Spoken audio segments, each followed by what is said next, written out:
Hello and welcome back to part two of this two-part episode of TMG's The Rundown. My name is Aaron Knoll, and I won't waste much time on this intro because you already know who my co-host is. It's the same guy from the first one. You know him better as Chance Ellison. Chance, how's it going, man? Good. I realize now I did not have the foresight to wear leather in this episode, because, look at the top half of this movie and the list in general. A lot of leather. Yeah, there is an ungodly amount of leather in these. I think I wore leather in the last one we did, but I did not wear it this week. I'll slip my mind. It's fine. They have more than enough leather to make up for it, and if anyone feels the need to see you in at least something that looks like leather, just go look up any picture of him in the Schmodown ever. That jacket will do the trick for you. There we go. I have to ask, because I know you wore that jacket consistently for years, and I'm sure it was like an actual jacket that you wear too. It was, yeah. Is it a bitch to clean something made of that material? That particular, because that was faux leather. That was before I upgraded and got an actual leather jacket. Okay. That was a bitch. Actual leather, more of a bitch because there are way more rules you got to follow with the genuine article than you do with the vegan leather. But yeah, that's good. Vegan leather, I like that. I gotta use that. Yeah. So listen, it's okay.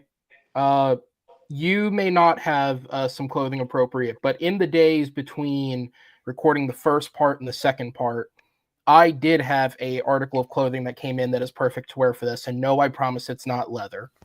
I'll take this off. I won't hear you for a moment. But you will still hear me as I put on this X-Men 97 branded hat. Very nice. I promise you I don't spend this much money on YouTube. I just ordered it because I was buying new hats and it looked nice. That is sick. That is pretty sick. It is a nice hat. Which, by the way, I got to shout out the Captain America hat. That came from an AMC Theaters. Apparently not all of the merch they sell is total crap. Good to know. Most of it is. Trust me, it was sat next to two hats that were made out of that cheap material you give to kids, but not all of it. Okay. Yeah, those. Yeah, that's at least a real hat. I was like, shit, I didn't realize they were spending this kind of money. But yeah, so obviously last episode we talked about, we dubbed this Marvel Legacy, which if you want an explanation for the title, go back and watch part one. But, we had a lot of similar opinions in the first half of this video. We had the exact same list of 11 in the first half, albeit just slightly differential in the ordering. And we had very much the same opinion of if we have to just draw a line down the middle of the good and the bad, those 11 are the bad and these 11 are the good. So as we move into talking about the positive of the Marvel Legacy and these franchises, what is that to you? What stands out about the best of these to you? It's a combination of influence, craft, quality, rewatchability, and just how well they represent their characters. Because some of these movies we're talking about, are they perfect representations of the character? No, but you do see the influence. You do see how they're trying to make sure the spirit of the character, and you do see how a lot of these movies did influence characters in later versions of comics. But for one especially, you really see how the influence is carried over into subsequent versions in print. But yeah, I think that when I think of what do I define as the good Fox, the good legacy Marvel, I think of the movies that I like a lot, that I would go voluntarily rewatch, and that I think are overall important to the landscape of comic movies in general, not just Marvel. Yeah, absolutely. And I think, depending on how much of a diehard X-Men comic fan you are, I think some would say they still haven't really gotten a true adaptation of something from the comics. Yeah, I'll have stuff to say about I'm sure. But I do think I don't know. To be fair, guys, I don't know if the MCU is going to bring that either. They're not exactly known for doing like for like from the comic book, but I'm sure it'll carry that spirit As long as they can make it without needing to reshoot it. That's what we're at right now. Yeah. Again, I'll have stuff to say about certain one of these. Some good, some not so good. But I do think that these top 11 are pretty. I think the top 11 are pretty unanimous as far as like the quality goes. As far as like, oh yeah, like these are the top 11. This is undoubtedly the top half of the list. Absolutely, man. So let's not waste any more time and hop into it. Just a quick reminder for those watching, the way the show works is Chance and I are going to trade back and forth throughout the episode discussing our films. Chance is going to go first. He'll do his 11 through 8, then I'll do mine. Then we'll go back to him for his 7 through 4. Then I'll go for our top 3. We'll trade one apiece until we have both lists read out. If at any point we reach a film that is in the next section of someone's list. So, for example, let's say your 9 is my 6. We'll just go ahead and let the other person know that we're going to hold off and wait till we get to that higher spot on the list. If it's in the same portion of the list, for example, if your 11 is my 10, then we'll talk about it when you bring it up. No point in holding off if it's not going to be that much of a wait. Then at the end of the video, we'll go back through and build the final list for the episode. We did build the bottom half since we had the same 11 films in the last episode, but we'll go through and build the top half of the list and read the whole thing in conclusion. With that said, sir, go ahead and jump into your number 11. Number 11 is X-Men. That is my number 9. So go ahead. Yeah, I mean, I think that this, coming off the back of Blade, which we'll talk about later, had the task of trying to bring one of the most popular Marvel franchises to the big screen. And look, this was a game changer when it came out, because like this was like one of the first movies to actually feel like it took the comic book seriously, especially like for Marvel. Like Marvel, you had Blade, and that's it. You had Blade. Yeah. But you watch it now, it's not great. Like it definitely is kind of slow and clunky. The team dynamic doesn't work, but the things this movie gets right, it really gets right. Like Hugh, our first look at Hugh Jackman as Wolverine. I think like a Mount Rushmore portrayal of superhero. Like I think he's undoubtedly like a top like 2 or 3 superhero portrayal in film. I think that you get Patrick Stewart, you get Ian McKellen. Halle Berry's wig is a choice. Halle Berry's accent is a choice. Halle Berry in general in this movie is a choice. I love Halle Berry, but yeah, I don't know what they did with her. And look, can you point out things that don't work about this film? Yes, but Yeah. I think that at the time, like it's okay, but at the time, that's really all it needed to be. It just needed to get people on board with the X-Men film franchise and this kind of iteration of the X-Men, which it did. It did do that, and it set the ground for a franchise that continued to grow and evolve over the next like 20 years. So I do respect what the first X-Men did, even though if you watch it back now, it's not the greatest film in the world. Yeah. So the first X-Men, it comes from an era of films where, like, on the channel, anytime we've done like discussions on films, I've talked about how this era of not just like comic book movies, but I think like action films in general, so that like late 90s into the early 2000s, it's just the way things were kind of made at the time, and the tonal approach that was often taken is not something that has aged well for me, and it's not something I enjoy. And that often translates to things that try and mimic it, right? Like I think very famously, everyone can look at the Venom films and be like, oh, I know what that's trying to be. And I don't like the Venom films. A lot of people who are into those movies do like the Venom films, and I can see why. Yes, the X-Men, first X-Men has a lot of things that you can call out as very corny and very odd, and certain performances are a little overacted. Certainly compared to like Liev Schreiber later, Tyler Mane as Sabretooth, I don't even know if you could call him a character.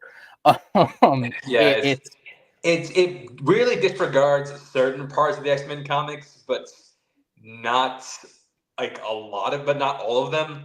Like you still have the the jets, like the basketball courts that open up, the jets under them. Yeah. It's just like, okay, you do that, like that's very comic booky, but then like you make fun of comic books, like saying like their outfits are ridiculous. It's just like certain things like that cause a bit of a disconnect. Like certain like character moments, like character relationships and dynamics, like aren't translated properly. Like Wolverine and Sabretooth is nothing.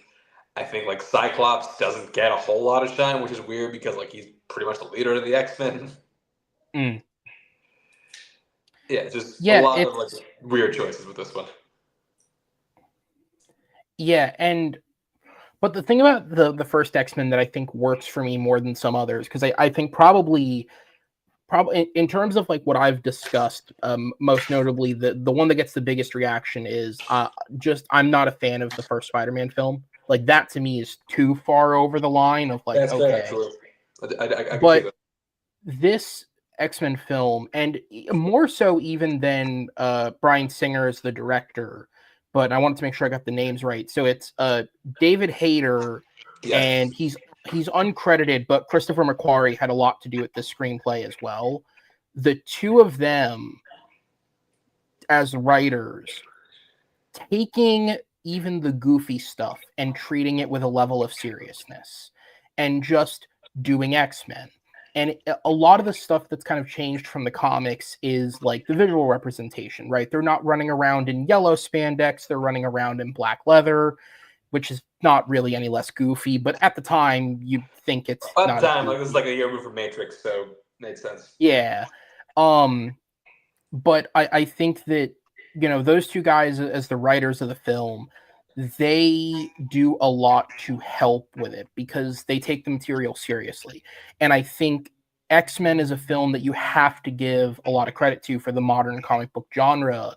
And more so, we'll talk about X2 when we get there. But these two films, if they don't go as wild as they do, but also take it as seriously as they do and genuinely provide good character work for some of these actors, that I don't think the comic book genre explodes in the way that it does, because this lays the foundation of you can take a giant 6-foot beast of a man with metal claws that protrude and make him a character that you can connect to. And he's not just a monster, he is something you can connect to. All of that said, as someone who over many, many years has come to love James Marsden, both as a performer and like a personality, clearly he's got like that kind of personality you want to be around. Man, this film is the first of a few that really don't know how to use him. And it's because like James Marsden and Cyclops could have been like really, really good, but they just give him like nothing. Like that whole scene where he's sitting at Charles's bedside talking about how like, I don't know, you meant so much to me. You're like a father. I'm gonna leave this school if like anything happens to you. I'm just like, where did this come from?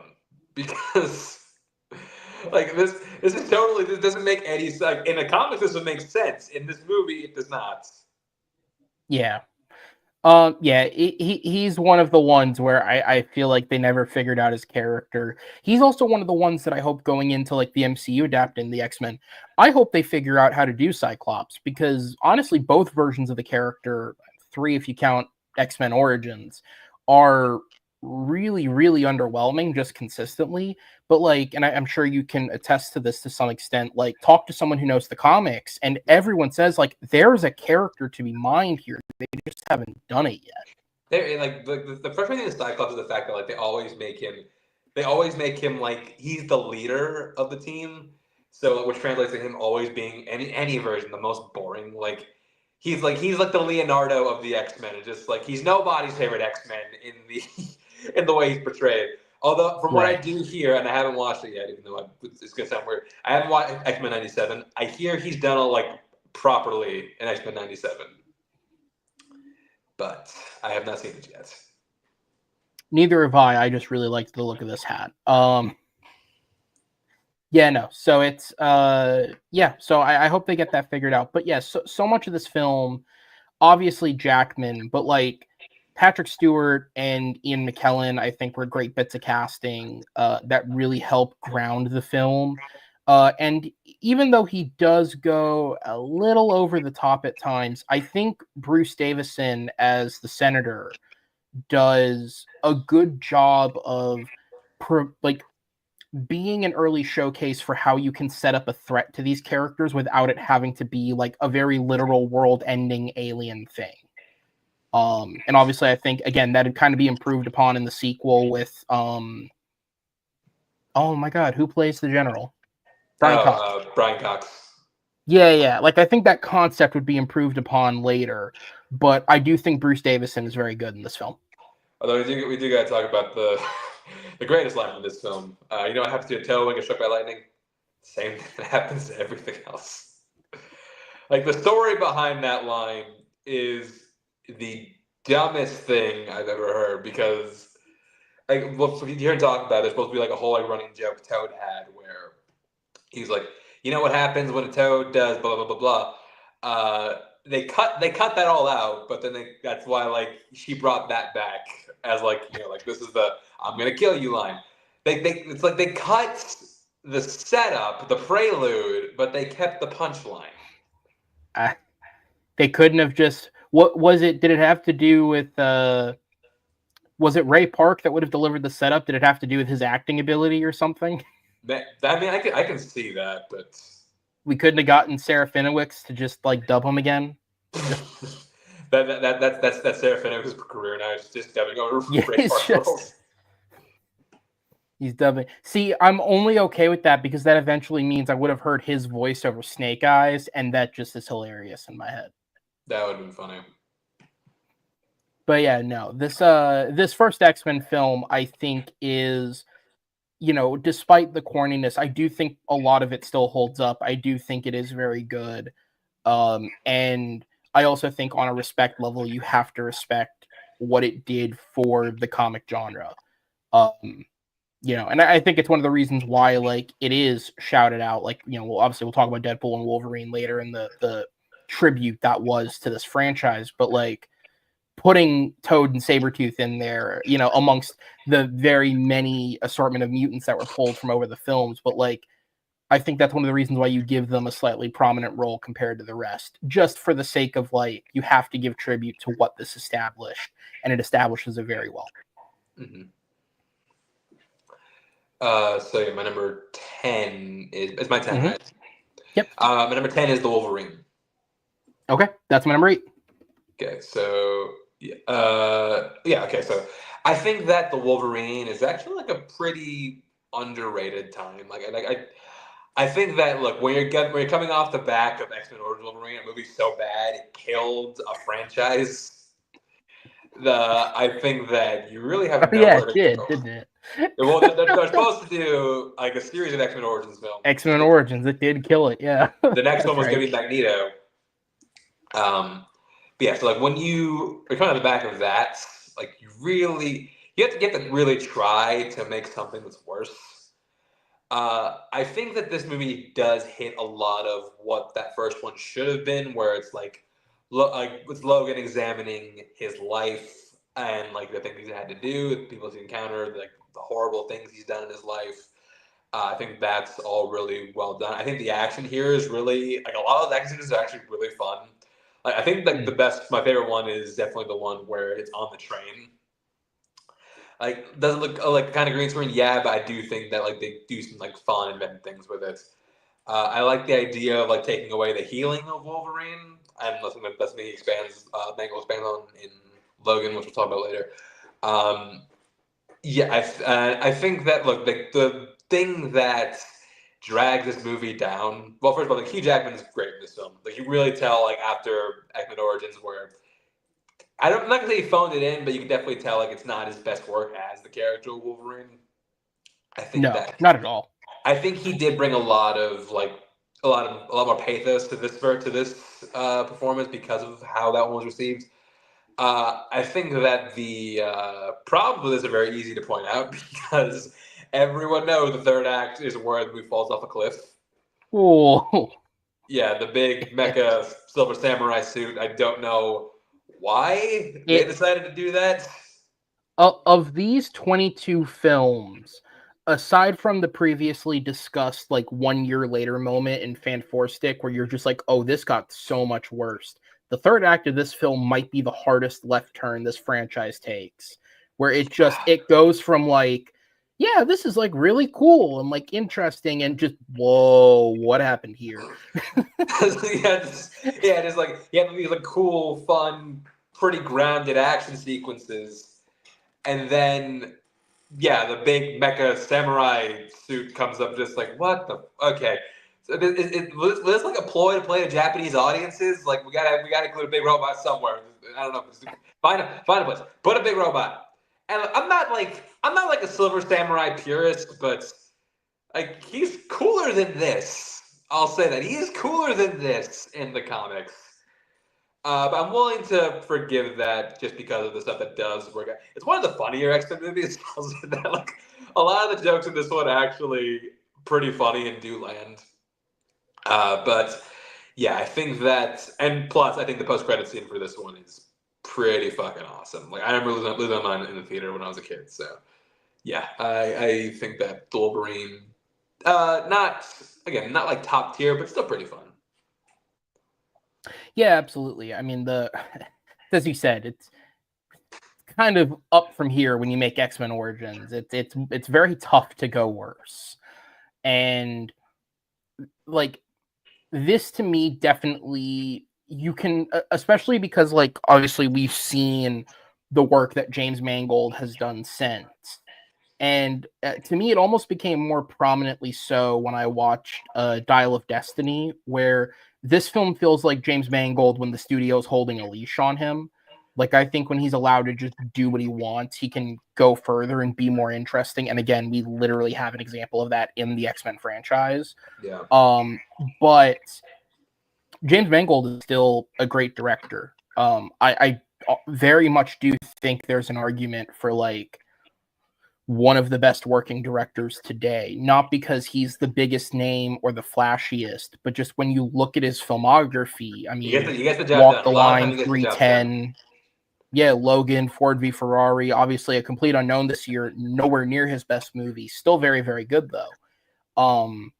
He's got, and like everyone, he's got one or two in there that aren't great.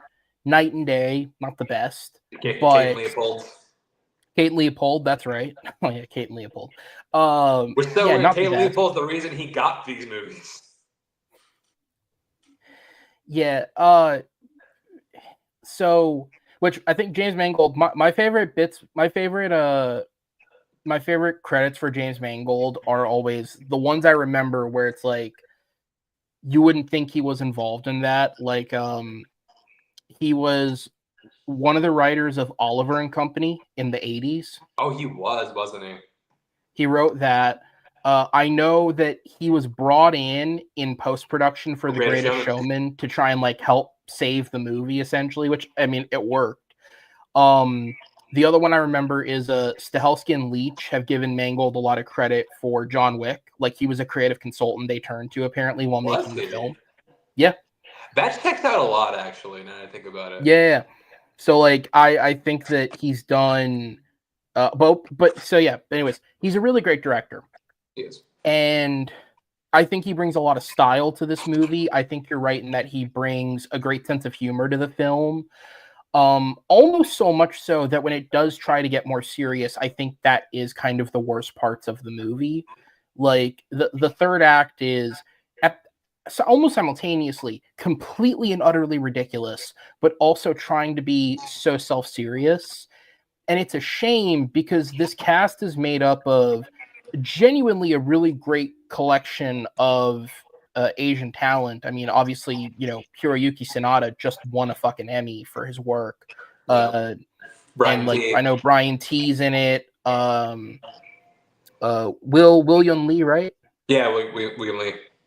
Yeah, so like which am I correct? He was the guy in Elektra too, right? He was. Better film for him too. Oh, he upgraded. Good for him. He upgraded. Which again, not hard to get better than that. But so with the Wolverine, it just there's that third act falls apart, and I think some of the attempts to be serious don't quite gel with the overall tone of the film.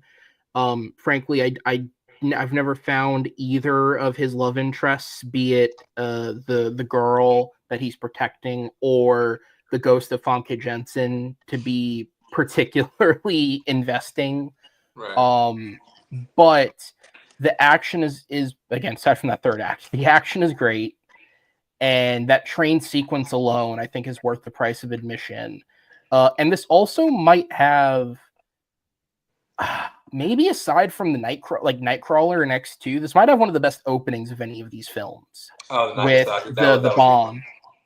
bomb, which is such a great, that scene is what I think I wanted out of the opening of X-Men Origins Wolverine, which that in and of itself is one of the better parts of that film, but just it just blitzes through all these wars, whereas to actually get to see a particular moment of oh yeah, it would make sense if he was fighting in all these wars, he would have survived through something horrific like this.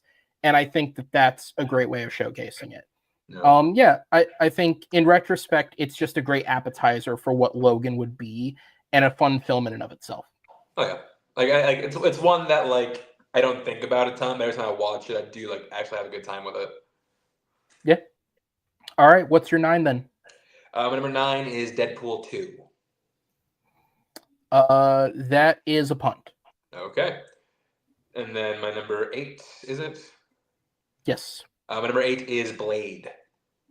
All right, that's my number 11. So that transitions perfectly. Yeah. So yeah, Marvel, as far as adaptations, not in the greatest spots at this juncture.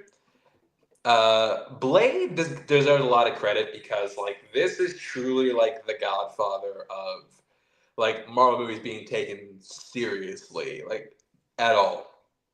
I think that this was the one that it got the ball rolling. This was the first really big budget we're gonna do this really Marvel film, and yeah, for what it is at the time, I think the movie is actually pretty fun. I think Wesley Snipes, I think he excuse me, he kind of does from the second he appears on screen, that is Blade.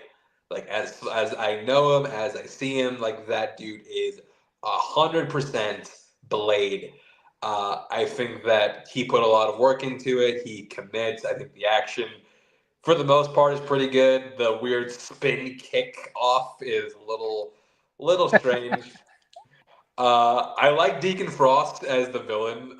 Stephen Dorff is I Yeah. have a weird love hate thing with Stephen Dorff, but I think he is actually genuinely pretty fun in this, sitting there smoking his weird blue cigarettes. They actually did the right thing in this one, where they didn't have Deacon Frost turn the weird blood tornado he was supposed to. And yeah, I think that I think Snipes is great. I love his dynamic with Chris Christopherson, who weirdly makes a really good whistler. I think I love the portrayal of his backstory, and yeah, some motherfuckers always trying to ice skate uphill. So, with Blade, I think I had said in the last video, the Blade trilogy were the only films in this franchise I hadn't seen before this last year. And I actually watched them because I had kind of heard through through rumors and through the grapevine that Blade was going to be in Deadpool and Wolverine, and I was like, I've never seen these films. If he does show up, I'll have no appreciation for it. Let me watch them. Let me actually go back and finally watch these. And I spent the entire time watching Blade sitting there going, do I like this or do I not like this? I don't actually know. And then I shit you not, we get towards the end of the film and we hit the famous line, motherfuckers always trying to ice skate uphill. And I was just like, I'm in. I like this. I'm in, because it rides that line of trying to be serious, but also being dumb as shit perfectly. Yeah. And I don't mean that as an insult. It is dumb as shit at times, No, but it wears it so well. It embraces the kind of it knows what it is, and it really embraces Absolutely. it. So it's not afraid to have a ton of gratuitous violence and tons of blood and gore. It's not afraid to drop silly, ridiculous lines like that. Like, it's not afraid to do these certain things. And that's what makes it really cool and really awesome. Yeah. Yeah, and I think, a lot of credit does have to be given to obviously Wesley Snipes and Chris Christopherson, but Stephen Dorff as well. All three of them know exactly what film they're in and what characters they're playing, and they play it to perfection. Where, on one end of the scale, you have Chris Christopherson, who's playing this so seriously, you would think he's trying to go for a supporting Oscar nom. But it works because if that character being a lot of the exposition dump of the world, if you don't buy into what he's saying, then you don't buy into the movie. On the other end, Stephen Dorff is like almost so purposefully an unintimidating villain, but that's exactly the point. And I think he sells it perfectly. I mean, he is the definition of like a little shit, and it works. And I mean, what? Like that third act, the worst thing you can say about the action in this film is the special effects don't necessarily hold up. But I think if you hold that strongly against movies, then every movie has an expiration date for which you enjoy it, because visual effects are always going to be improving and getting better, supposedly. And so, like, yes, does this look like shit compared to what I imagine Mahershala's Blade is going to look like if and when it gets made? If we ever see it, yeah. Please, But that's part of please let the. us see it. Please let us see it. Oh, I was going to say I can. We'll we'll see if this works out in the long term. But I was reading literally earlier today that I mean, again, this is if you trust reporting. Apparently, Marvel are like happy with where the script's at again, and they're going to start moving forward. And then separately, while doing an interview for something else, Chad Stahelski was just like, "Yeah, I actually just took a meeting with Marvel about Blade," which I was like, "What? Okay." Okay, you know what? That would be like a really, really great pairing. I guess I have to believe it. He just said it. It'd be weird if he was lying for no reason. It'd be strange if like he said that and it wasn't true. Just like, well, And it wasn't true. Marvel's just like, what do you mean we had a meeting with him? What? I would call it. Well, it'd probably be like him trying to get a meeting for Blade and be like, did we have a meeting with Chad and we just didn't know about it? Just like, no, but we gotta take it or else he's probably gonna beat the shit out of us. So because Chad's not he's a beefy dude. Honestly, dude, I'm totally okay with that. I think personally, to tangent for a sec, I think Stahelski would be a great choice because if I'm being honest, like thinking about like the people who they had writing it before and Jan Demange like as a director, frankly, what I was imagining is something much closer to what Michael B. Jordan is doing with Sinners, and Sinners beat them to the punch. So yeah, let's make it John Wick with vampires. All right, that's cool too. No, it makes sense. I mean, Chad Stahelski's made some of the best action movies of the past 10, 15 years. So I do think I'm excited to see what he does outside of John Wick because there's a lot of things he's working on. Yes, because I'm excited to see. I desperately want to see him do something outside of John Wick. And that's because I think he really wants something outside of John Wick. I don't think he wants to be the John Wick guy for his entire career. Well, I want to answer the question, who really is the better director between the two of them, Leach or Stahelski? Because obviously they both get so much credit for doing the first John Wick together.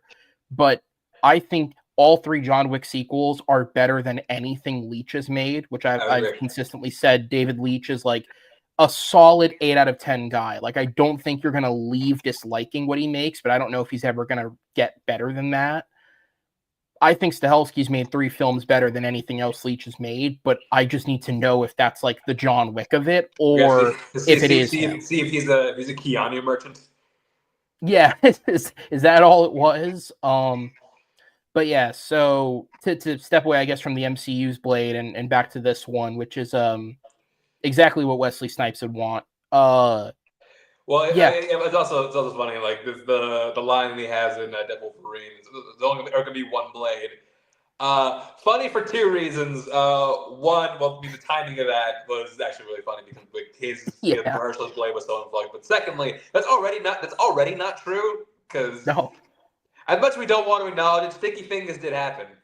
That did happen. And I promise you, I've never seen a second of that show, but I will never forget that Sticky Fingers played Blade because it's just hilarious. It's something. It's real. And like the only reason you would have seen that show is if you got the Blade 4 pack that was included on. I firmly Did they believe. include that on a? Yeah, like there's like the DVD 4 packs found like Target or whatever. It's all three Blades and then Blade House of Catan, which is the one that Sticky Fingers was in. And I firmly believe that's the only release that Blade That's ever insane. got. There's no way anyone is just buying that show on their own accord. That's insane. You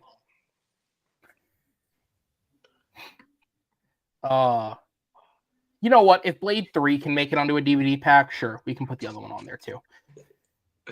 Sure, why not? Anything else about the first Blade? No, I think that covered it. Solid film, very fun, and as you can tell, improved upon by a sequel that I will talk about later. Yeah, absolutely. I mean, yeah, the only thing I have left to add is having seen the League of Extraordinary Gentlemen, it's a damn shame that Stephen Norrington went that way and not following, because LXG had such a good package to it, where it's like you have a comic based on the guy who wrote Watchmen, directed by the guy who did Blade, starring one of the greatest actors of all time, Sean Connery. It's just like, okay, how is this gonna go? Oh no. Yeah, it's just whoa.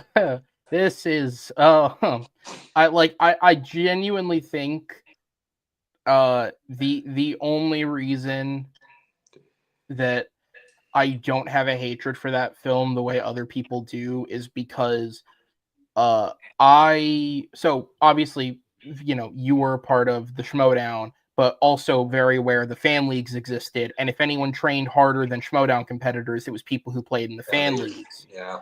I never once prepared for a match at all, but I heard people bitch about watching this movie to prepare for some sort of trivia match, and one day I was just like, you know what, damn it, I'm gonna watch it just to see how bad it is. And it's bad, but I watched it for fun reasons, not for like studying. So yeah, LXG was one of those movies that are just like, I really hope I watched, like, I really hope I took good notes because I don't want to watch this again. Yeah, I forget who I had the conversation with, but I want to say it was maybe it was with Robert Parker. I think I talked with him at one point about how, like, I just can't imagine ever as someone who is half decent at geek trivia, I could never imagine putting myself through all the bad films on purpose just for the sake of being that much better, which is truly a testament to the people that did. Yeah. All right. Well, we'll go on to my number 10, which is a film that's much better than LXG. And I'm assuming it's going to be a punt for you. I have Blade 2. Yes, very soft punt, but yes. Okay, gotcha. Then we'll go ahead and go on to your number 7. Actually, we'll get that over right now. My number 7 is Blade 2. Oh, perfect. Transition back. Talk about Blade 2. Yeah. So yeah, Blade, good starting ground. I think the best thing that this movie did was go and get Guillermo del Toro. I think the things that work better about this film as opposed to the first one is solely because of Guillermo del Toro. Like, he's someone who loves creature features, loves monsters, loves horror, and he brings all those sensibilities into Blade 2. I think, like, the action stepped up. I think that the monster effect and monster work way cooler and way better than the first film. Yes. I think Night is better. I think the ensemble cast in this one is really interesting. I love the inclusion of the Night Stalkers. Better villain. I think the emotional payoff better. I like the side characters more. Like, I think that Scud by Norman Reedus is a lot of fun, and I love Norman Reedus. Weird cameo by the Powerpuff Girls. I don't know why they keep popping up in this one. But yeah, I think that Blade 2 it really cements that this one. I think Del Toro helps separate this from the first one. He takes like a lot of like tropes that, like, okay, worked in 1998, but like, what are we gonna do now? and he does what every sequel should do. Like, he takes the first one, he elevates the material, elevates the characters, elevates the stakes, elevates everything. And I think that's why Blade 2 is the superior Blade film. Yeah, absolutely. I agree with you 100% through. To me, I think, at least for me, the thing that held Blade 2 back the most was actually the screenplay this time around. I think David Goyer is a very limited writer, and I think oftentimes he is somebody who has like this great initial conception of what a character is and how to approach it. But the longer he stays on something, I feel like we wind up with a law of diminishing returns. That's fair. And so going from Blade to Blade 2, like Blade, I think was a really interesting way to sort of set up the world and set up what is going on in the conflict. And I feel like from a writing perspective, Blade 2, it just doesn't do enough to not just be another Blade film. And I get that that's a weird way to describe it, but like, I just don't think it advances enough. It kind of goes back on itself a little bit. But that said, you're right. Bringing in Guillermo del Toro, someone who oozes style for days, takes a script that is very derivative and turns it into something that is wholly unique. And the cast of this movie also does a hell of a lot for it. I think, again, Ron Perlman is great. Scud, Norman Reedus is a great side character. Donnie Yen, just for the physicality of like what he does with the sword, I think is a great addition. I also always remember anytime I see him pop up in something, Matt Schulz, who was the guy in the first Fast and Furious who randomly popped back up in the fifth one. Oh, Vince, yeah. He's one of the dudes in this as well. And I don't know. He's one of those guys that just plays bit parts in movies, but I find him to be likable. So I liked him in this. But it is wholly the actors, like the characters. You could name these characters anything. I don't think it would matter. The actors bring a lot of personality and they work well off of each other. Aside from the screenplay in general, I think the thing that lets this movie down the most is its villain. I think even compared to the really miscast Dominic Purcell in the third one, Nomak is just kind of not an interesting character. He's not, but geez, like the virus concept, like the Reaper virus and those Yeah. creatures are incredible, but he as a character is just not interesting at all. That's fair. And so it makes, obviously, because again, these are how movies were made at the time. The villains often got cutaways and you would sort of see much more of them than I think you necessarily do the way that things are written now. Sometimes the villain can very much be in the background till they're needed. But like when I think back to all these movies, whether it's the early X-Men films or the Blade films or the Spider-Man films, there were always these like chunks of the film where you were establishing the villain, which I don't think is inherently a bad thing, but just when the villain's boring to me, that means those parts of the films kind of come off as boring. But you're right. Like it is an improvement on the first one. And the idea of like, there's this team of vampire hunters who have to do like, the enemy of my enemy is my friend with Blade. And the consistent, I think the consistent edge of distrust that exists, I think is a great benefit to the film. The fact that there's never really a point where you feel like you can trust these people, even the ones that do come off like good people. You don't trust any of them just because of the nature of what it is. And that's a testament to Del Toro's directing and the performances from the cast. Also, that sewer scene might be the best action sequence of all three of these films. Oh, that's incredible. It's absolutely incredible. I was genuinely captivated watching it. I'm like, this is excellent. It makes me kind of wish we would get, like, I like Del Toro doing the art house stuff, but I kind of wish we would get more stuff like this from him as well, because he can just make popcorn entertainment. Again, thank people who didn't see Hellboy 2 in theaters. And then Pacific Rim. And also Pac Rim. Also thank everyone who did not see Pac Rim. Yeah.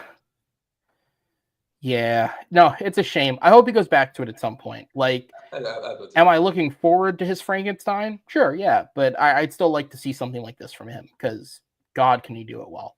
Oh yeah, no, he's a fun guy. Like, let him give him like $150 million. Let him have some fun. You say that like that's what Hollywood's into nowadays. I know that I did that, but like, come on, like let the dude cook. All right. Well, what's number 6? Number 6, X2. Okay, that's my number 7.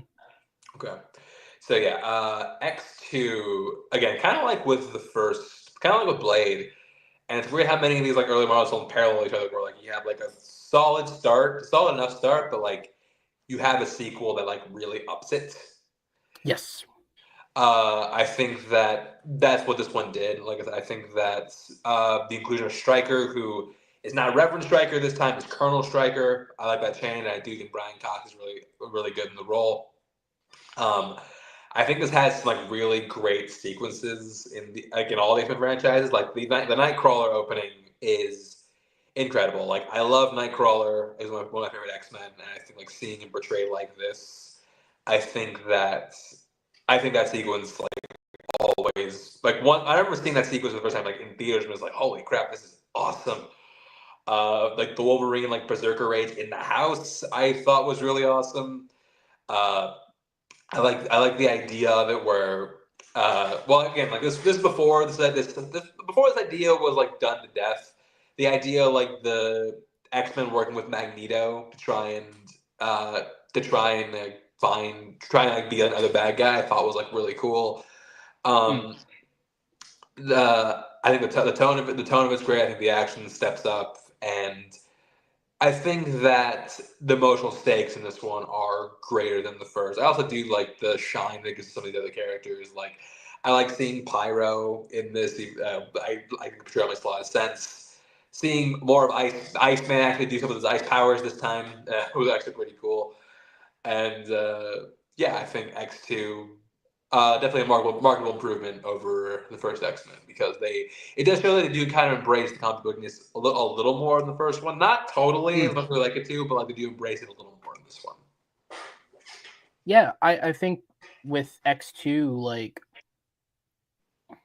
in a movie that does genuinely get so much right and has so many great performances and pieces of character work, it says something that like even the stuff that would be the forgettable stuff we don't care about in other movies, like with Iceman, Pyro, and Rogue, is genuinely well done here. And you have to give credit to the 3 actors because they're doing it like with what should be like a melodrama subplot. They're doing a great job with like making the most of what they're given. So much so that it is kind of disappointing for me to see it put on the back burner a little bit when you get into the third one. Because like they kind of resolve it, but not really. Yeah. But it also goes to show that like Rogue and Iceman as a thing is just like that's like not a great enterprise to undertake. Yeah, but and I mean, it should have been Gambit. It should have been. They weren't ready for that, man. They weren't ready for it. They had to wait. They had to wait. They had to wait another 10 years, and then wait another and then, 10 years. Then more 10 years just to get it. Well, I don't know if I want to call Channing Tatum right, but it was something. We'll talk about it because I actually do love it. Yeah, it was entertaining. But yeah, like if we're talking about one-off casting, because obviously these comic book movies, the casts are so expansive that oftentimes there are a lot of actors that just kind of appear as a character in a one-off and never really appear again. We talked about Kelsey Grammer with X3 being one of like the great castings. Alan Cumming as Nightcrawler in this, I think, is a great piece of casting. So much so that like, you can almost feel his performance in Cody Schmidt-McPhee in the follow-ups. Like he really is trying to emulate that take on it. You really can't see where he took the notes, and I feel like Cumming, he's kind of like really, he's not really talked about a whole lot as far as like great performances in this franchise, but I feel like he really nails the character of Nightcrawler to where like he's got that like European mystique. He has that like pain of like growing up in the circus, being seen as a freak, but also like he is like kind of fun and kind of goofy and like kind of lighthearted, but like you can tell like something more beneath the surface. Like as a character who I really wish did get more shine in later movies, and I'm not talking about Cody McPhee, but I do like McPhee as an actor and as that character. Yeah, I do wish Cumming got more chances to play Nightcrawler. yeah. Alan Cumming is giving a great performance with great character writing to back it up. Cody Schmidt-McPhee is making the best of kind of a bad situation. Yeah. Where he's underwritten in both films wholly. But yeah, like it says a lot both to like Singer and the writers, their interest in the character, that he feels so established, despite the fact that he's introduced in this movie. And I feel like there are still other characters from the first film, namely Cyclops, who feel still so underdeveloped compared to this character. Also, X2, the closest any of these films has ever come to making Phoenix work. Yeah, this is it. This is the pinnacle of the Phoenix saga. This is it. It doesn't get better than this film's third act and final shot. It doesn't. Which it I have to doesn't. say, nothing felt cheaper to me with X-Men Dark Phoenix than watching them try and recreate the final shot of this movie at the end of that film. And I'm like, nah, fuck out of here. This is not. Nope.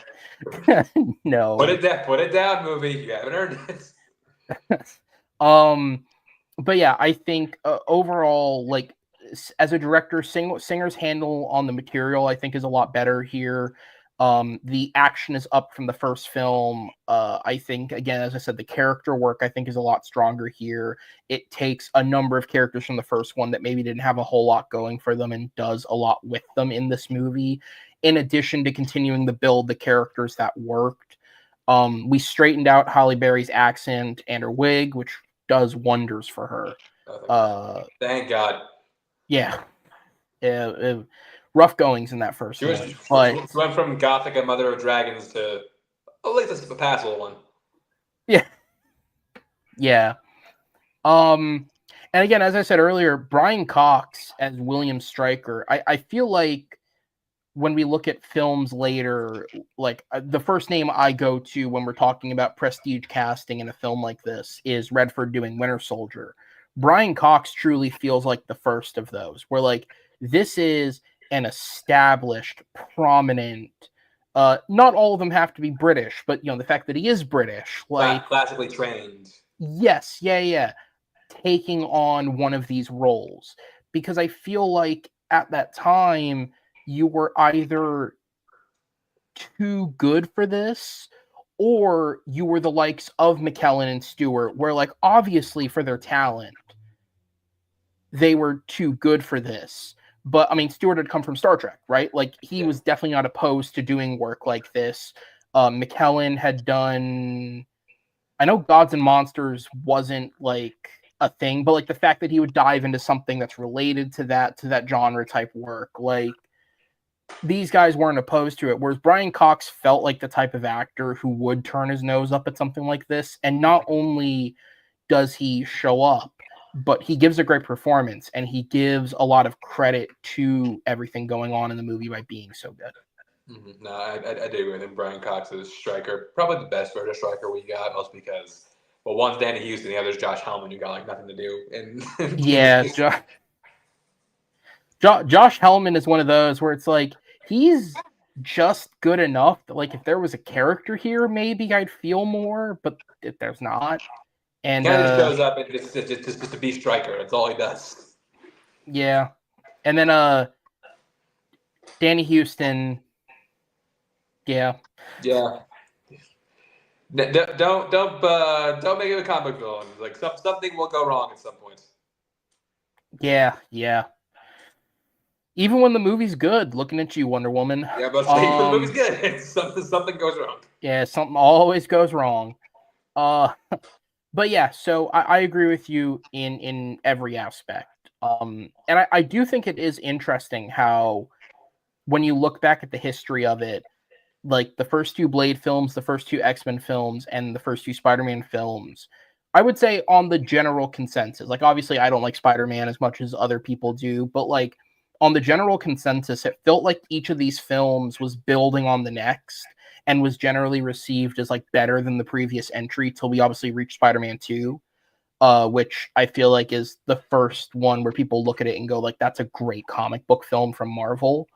And so it is cool to kind of go back and watch a film that like didn't have the confidence to be comic booky, but is comic booky and isn't trying to deny itself of that. Yeah. Because like there's no world in which Eternals and what Eternals is happens 20 years ago. Like No. even if Eternals was a bigger property than what it is, that movie doesn't get made. Or if it does, it's probably worse than it was when it did get made.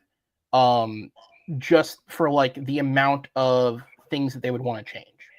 Yeah, and like that, like Guardians of the Galaxy is another example of that. Like, there's no way Guardians of the Yes, Galaxy yeah. No, is set that up. if Guardians of the Galaxy gets made pre 2014, it's like Flash Gordon. Like it's that's how it gets made. All right, so then what is your number 5? Number 5 is Deadpool. That is a punt. Okay. All right, so then what's your 4? Number 4 is Deadpool Wolverine.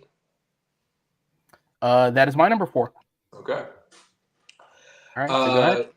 Yeah, I'll talk about it when we talk about the first Deadpool. But the reason this one is the highest for me is because this is the first Deadpool that got better for me on a second viewing. I've only seen it twice. I haven't seen it since it was in theater, but I saw it twice opening weekend.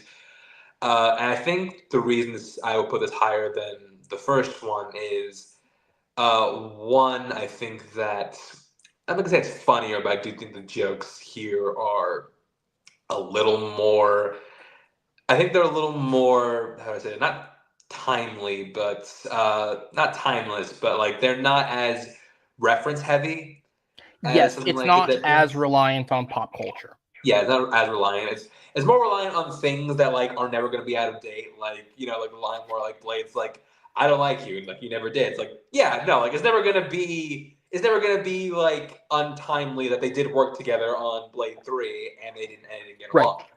along. Where like he says to Elektra, like, Daredevil's dead. Like, I'm so sorry, and she's like, okay, yeah. It's never gonna be out of style that her and Ben Affleck were married, and they're just wasn't go well. Is the Minions joke the most reference heavy joke in the movie, possibly? Possibly, I have to go back and watch it again. Yeah, you'd have to like nail down but like Yeah. But I think that what resonates with me about this film is like the overarching theme. Like, I really like Wade's quest to matter. Like that's kind of like the whole point. Like trying to yes. like the quest to matter to somebody or something. I think that's what's really powerful about this film. Also powerful. Hugh Jackman coming back. Like when it first got announced, I was like, okay, how are they going to do this? And I think they smartly gave him an opportunity to play a different version of Wolverine, because like this Wolverine he's playing in this one doesn't feel like the Logan we know in the past. Like this Logan and Logan, this one Logan from movies past, like they feel completely different. And I think gave him a chance to like show that like he still got it. Like he can, kind of like we said, like he can play this role till he's 90 if Yeah. he really wanted to. I think he's great. Like I always think of the scene where like he's like yelling at Deadpool in the car. I'm just like, damn, like you're really like bringing the acting into this. Yes. Yeah. I also think that this movie does function well as a love letter to what came before. Like it kind of acknowledges that like This is Kevin Feige kind of acknowledging like I wouldn't like I know those like early Marvel movies aren't the greatest, but I would not be here. We would not be here if it wasn't for those. So we do have to. I do want to give props. I also like the idea of giving send offs to actors and characters who maybe didn't leave us with the best taste in our mouths.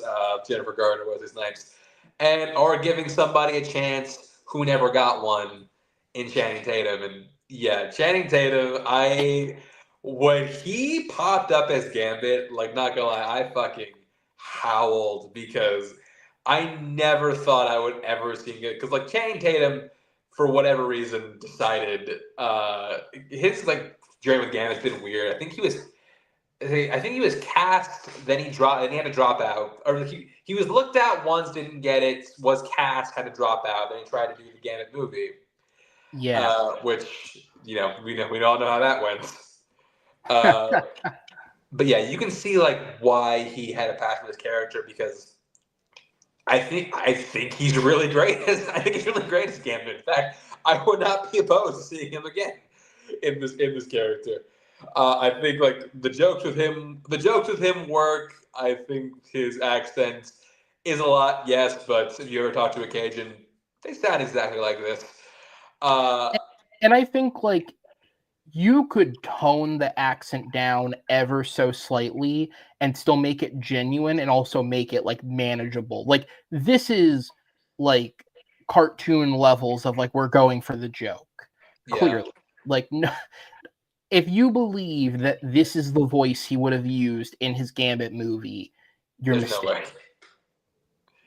There's no way. I believe he would have done an accent, but not this one. Not this heavy, but yeah, like when he says like, how long I've waited for this, and just like, yeah, no, you can feel it. You can feel like he's been dying to play this character for decades, and I'm happy he finally got the opportunity. And yeah, I think that it does. It is a good departure for the MCU. Like, it's their first rated R movie. They don't pull very many punches. Like, they are not afraid to make jokes about, Disney, the fact that the MCU's at a low point right now, as seen in the public eye. And yeah, but I think like at the heart you have this like really good buddy road comedy that actually has a really good emotional climax. And yeah, props to getting Like a Prayer back in the pop culture lexicon, because I do like that song. Yeah, it is a little sad. It's the only Deadpool movie with no DMX.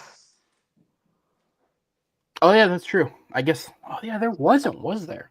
And there was a hell of a soundtrack to this. It was. Yeah, I think the biggest thing for this film is you have to give credit to Marvel and Disney for truly sticking by their word and just letting them make the film, because it would have been so easy to overstep and start giving producers notes and things like that, and they're going to listen to it. Like, what are they going to do? Sit there and fight back against the people funding this film that, I mean, for all intents and purposes, it didn't need to be made. Like, it could have died with the X-Men franchise. Yeah. But it's the fact that they let the film get made in a very genuine way because, A, I'm sure they saw the financial benefit potentially, which they saw it, but also, like, they saw the value in fan support of letting this be done the right way. Which I was wondering, because you were talking about like the jokes and them not holding back. Did you ever read they released supposedly they released the one joke that Disney made them cut from the movie? Did you ever read that? I did. I forgot what the joke was. It's I that's what I was looking. I wanted to pull it up so I could get it right. So it's in that same scene in the bunker, and I think the lead into it was like, oh, is Magneto here? Like, who's the other character? Who else is here?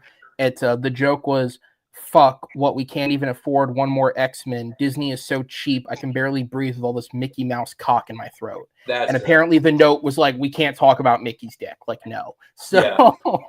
Which, you know what? That's a fair note. I'm okay with that. That's fair. That's fair. They're letting them get away with everything else, including the we can't talk about Coke, where they just dance around it in as many ways as possible without saying it. And it's like, okay, if they're getting away with everything else, yeah, well, I love this. They're also very in line. Like, Disney is very protective of Mickey Mouse, so makes sense. Yeah. Well, they're as protective as they can be now. Looking at you, Mousetrap. But yeah, so I think so. Funny enough, one of the things that I talked about with No Way Home is I felt like No Way Home, despite the fact that it's a great film, I felt like it sacrificed so much of the identity of the three Spider-Man films for the purposes of becoming a crossover event. And while the crossover event that was made was still really cool, it did feel a little bit like they gave up on the DNA of what those three films were at some point to do it. And I was worried about that kind of going into Deadpool and Wolverine, because initially, you know, all the side characters weren't announced from the jump. It was all the new actors that got announced first. And I was kind of concerned of like, are they doing another big multiverse crossover thing? And I think the greatest testament to me is, despite the fact that obviously, you know, for the most part, they're here in a greatly reduced role, I don't think the movie loses the DNA of what the Deadpool films are. And the scenes that do have the characters from the previous films, I think do a great job of keeping those characters in tone. Like, I think the only note that I would have given is maybe instead of Peter being the only character that's in other scenes, like give me a little more of one of the others. But it's such a minute note, and that party scene in and of itself and all the little moments those characters get are so good that I'm kind of okay with it existing as it is. And the fact that, like, yes, they're not physically in the film, but the Deadpool cast and the Deadpool characters are the motivating driver of this film, because it's not just like they're going to die if we don't stop this. It's like they're the people that I've developed a love and a connection with over the last two films. Deadpool, the character, saying this, but the audience as well feels that way. And I think that's a great way to sort of emotionally attach them to the movie, but also having your cake and eating it too, with all these cameos and big blockbuster scenes and yada yada yada with the multiverse. So I think they found a great way to sort of balance both and not lose the identity of what these films are. Also, if we're talking about great openings to X-Men films, Nightcrawler, The Bomb, and Bye Bye Bye. Which I will say, like, I was one of those people, as we'll get to later. Logan is a film that I love. Probably on YouTube at some point, on a podcast on this channel, I was vehemently against the idea of Hugh Jackman coming back, because it really did just feel like we were desecrating the grave of something we didn't need to touch. And when the movie, him like digging up the grave, when the movie opens with literally desecrating the grave of Logan, I was like, oh, okay, all right, I think we'll be okay, because they're acknowledging it. They're getting ahead of everyone's thoughts of like, yeah, we get what we're doing. We understand this. And that did a lot for me as an audience member, of being like, okay, I think we'll be cool. And yes, certainly the fact that they allow Hugh Jackman to have those dramatic beats and still be just as serious as he was in the other films, and let him very much play the straight man, I think helps keeping in tone with the character. Plus, in retrospect, if he doesn't do this movie, we never get him in that full costume, and that sight alone was worth it. Which is funny, because like I, for the longest time, was like on the train of like, don't do Wolverine's costume. I never liked Wolverine's costume. That's my comics hot thing. I've never liked Wolverine's costume. And it's not like that. It's not the design of it. It's the yellow. Like, I think anybody in that much yellow looks stupid. But god damn it, they made it work. Yeah. And then I like touching on the Gambit thing, because I mean, look, honestly, he might be the highlight of the movie. It is just so, everything about it is just so entertaining. The like his and what I'll say is, yes, obviously he's got like the strong Cajun accent, and every once in a while it sounds like he's purposefully gargling the words to play into the joke and all that. But like, there's also these brief moments where, like, when he's in the action sequence, or when he's confronting Wolverine over, you know, the liquor, like, he delivers the lines in such a way where it's like, no, you can totally see where they could play this character straight and find a way to make it work. Like him, like, you know, throwing the card at him, and I forget what the line. It's like, you better start talking or I'm going to start dealing. Like, that's a way of taking something really corny and finding a way to make it work. And yeah, obviously, like, on a personal level, like, as someone who, part of my love for film is like the movie news side of it, and like that's my interest. I followed the development of this film for years, and like it always was like sad, because like I wanted to get the list right, so I pulled it up. So apparently at various points in the production, Fox approached possibly 40 directors with this film. But the four big ones were Sean Levy himself was attached Really? at one point. Levy, I didn't know about. Yeah, so Sean Levy, I know the other Rupert, three, but Levy's the one I didn't know about. yeah, and then obviously Rupert Wyatt, Doug Lyman, Gore Verbinski, and then I always remember even before the movie was dead, the moment that I knew the movie was dead was when it was like Tatum and his producing partner are offering to direct the film themselves. And I'm like, oh, this movie's dead. Like, Yeah. two guys who have never made a movie before are gonna. And then I saw Dog, and my Like, was first that thought ironic? It's after, just like Tatum's not a bad director, apparently. yeah, that literally my first thought after that movie ended was like, oh shit, he might have actually made a decent film. He's not a bad director at all. He took this movie that I couldn't have cared less about and made it charming. So yeah, it was just like Gambit's one of those like stories of Hollywood where just like the development system absolutely destroys films, or as Kathleen Kennedy would call it, just development. That's a whole podcast in and of itself. But yeah, Deadpool and Wolverine is truly a beautiful testament to everything that we've discussed tonight. And I think it's incredible too that like all they did is in the movie, and there's still like 10 other things that they could have done that just weren't in the film. Like I know they've talked about how there was a point where Ghost Rider was supposed to be a part of that set of characters, and it was basically just predicated on would Nick Cage say yes, because if he wouldn't, it was dead. Yeah, I think Ben Affleck was one who was like I think approached and turned it down, which is why they got Jennifer Garner instead. Yeah, which honestly I like more. Yeah, I think that works better actually. I do think it works better.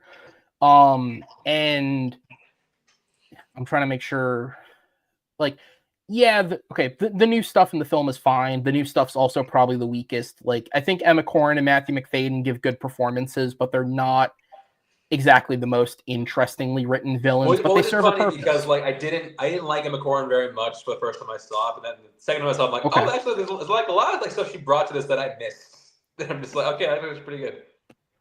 I was gonna say I feel like because obviously she's Xavier's sister, I saw a lot of McAvoy in her. Yeah. Like it feels like very much that was kind of the one she was going for. Specifically, in the last film I talked about how like one of the few good elements of X-Men Dark Phoenix is I like that they took like Xavier kind of to a darker side of things in terms of his emotional state. And like it feels like she's leaning very much into that, except in a good film and not X-Men Dark Phoenix. Mm-hmm. So it works a lot better. But yeah, no, it was I mean, what can we say about it that everyone else didn't say? Like it's an incredible film. It's a lot of fun. And yeah, I can't refute that it's like someone's favorite of the three. I think it's just as worthy as the first one. All right. Well, I think we gushed on long enough about that. Anything else? No, I'm good. All right, cool. So then we'll go ahead and go on to my next portion of the list. So my number 7, of course, was X2. And my number 6 is the punt from earlier, Deadpool 2. So more Deadpool.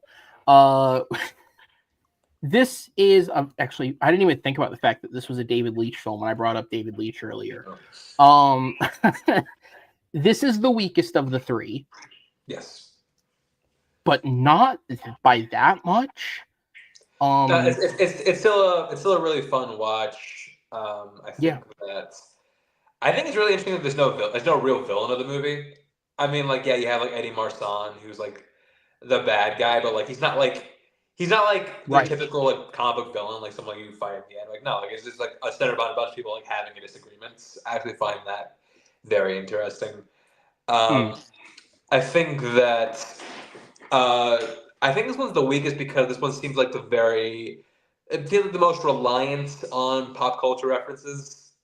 Yes.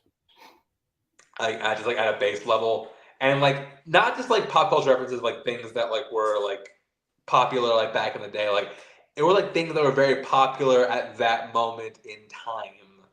Mm-hmm. So like that's the thing. I'm just like, okay, yeah, you notice that the movie doesn't age very well, but I do think like say something about David Leitch, the guy knows how to put together a really good action sequence, and there are some really good ones in here. Yeah, I think Brolin and Zazie Beetz are great additions to the movie. I think that they make the most of the screen time they have. What is the kid's name that plays Fire Fist? Oh, Julian Dennison. Thank you, Julian Dennison. Again, like not a villain, but I think, especially for being a teenage kid, he does a great job when he has to go dark of bringing the intimidation factor.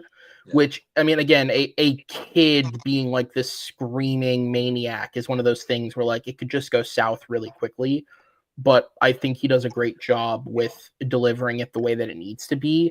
And almost more so the further he goes on in his career, and he's kind of been delegated to being like everybody's sidekick. Like Yeah. that's a lot of the roles I feel like I see him in. This performance is almost more impressive in retrospect, and I'd like to see him kind of go into something like this again. But yeah, you're right. I think like which almost I don't know if you ever saw it, but I did in a theater go watch Once Upon a Deadpool, I did and not. yeah, no, you didn't waste your time.